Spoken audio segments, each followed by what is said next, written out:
اور نوح کی طرف وحی کی گئی کہ تمہاری قوم میں جو لوگ ایمان لا چکے ان کے سوا اور کوئی ایمان نہیں لائے گا، تو جو کام یہ کر رہے ہیں ان کی وجہ سے غم نہ کھاؤ، اور ایک کشتی ہمارے حکم سے ہمارے سامنے بناؤ، اور جو لوگ ظالم ہیں ان کے بارے میں مجھ سے کچھ نہ کہنا، کیونکہ وہ ضرور غرق کر دیے جائیں گے۔ اور نوح نے کشتی بنانا شروع کر دی، اور جب ان کی قوم کے سردار ان کے پاس سے گزرتے تو ان سے تمسخر کرتے۔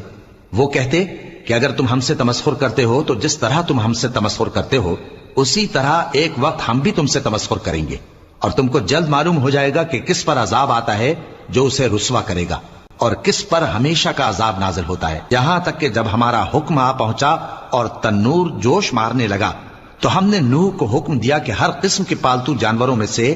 جوڑا جوڑا یعنی ایک ایک نر اور ایک ایک مادہ لے لو، اور جس شخص کی نسبت حکم ہو چکا ہے کہ ہلاک ہو جائے گا اس کو چھوڑ کر اپنے گھر والوں کو اور جو ایمان لایا ہو اس کو